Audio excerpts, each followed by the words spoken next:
স্যান্ডউইচে কিন্তু আমরা সাধারণত মেয়োনিজ, টমেটো কেচাপ এগুলো ব্যবহার করে থাকি। আজ কিন্তু আপনাদের সাথে একটা স্যান্ডউইচের রেসিপি শেয়ার করছি। সেটা কিন্তু কোনো রকম মেয়োনিজ বা টমেটো কেচাপ কিছুই ব্যবহার করিনি।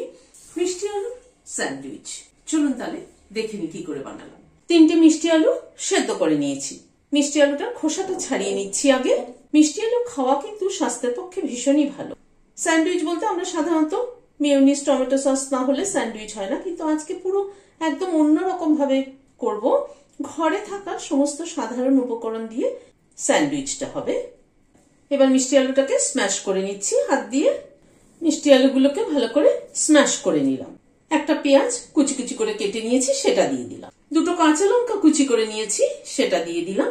এখানে 1 চামচ আমাদা কুচি দিলাম। এটা অপশনাল, আমাদা যদি না থাকে এমনি আদাই দেবেন।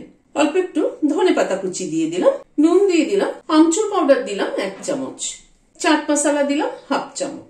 সবকিছুকে একসাথে মেখে নিচ্ছি। মিষ্টি আলুর পুরটা কিন্তু চটপটা হতে হবে।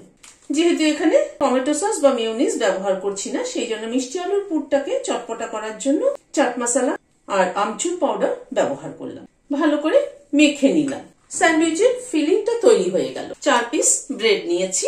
ব্রেডের ধারগুলোকে প্রথমে কেটে নিচ্ছি। ব্রেডের ধারগুলোকে কেটে নিলাম। এখানে একটু মাখন নিয়েছি। মাখনটা লাগিয়ে নিচ্ছি প্রথমে। খানিকটা পুর দিয়ে দিলাম, মিষ্টি আলুর পুর। পুরটা ভালো করে স্প্রেড করে একদম চারদিকে লাগিয়ে নিতে হবে, যাতে সব জায়গায় বাইটে পড়ে, তাহলে খেতে ভালো লাগবে। আর পুরটা একটু বেশি করে দিলে খেতে বেশি ভালো লাগে আর কি। স্প্রেড করে চারদিকে লাগিয়ে নিলাম। এবার পাউরুটির এই পিসটাতেও মাখন লাগিয়ে নিচ্ছি। চেপে দিলাম, দিয়ে মাঝখান থেকে কেটে নিচ্ছি। এভাবে আরেকটা পিসও তৈরি করে নিচ্ছি। স্যান্ডউইচ গুলো রেডি করে নিলাম। গ্যাসে একটা গ্রিল প্যান বসালাম। বাটার দিয়ে দিলাম অল্প একটু। মাখনটাকে একটু চারধারে লাগিয়ে নিচ্ছি। এবার স্যান্ডউইচটা দিয়ে দিচ্ছি। গ্যাসের ফ্লেমটাকে মিডিয়ামে রেখেছি। একটু চেপে চেপে দিচ্ছি। চেপে চেপে স্যান্ডউইচটাকে একটা পিঠ টোস্ট করে নিলাম। এবার উল্টে দিচ্ছি। আর একটু মাখন দিয়ে দিচ্ছি।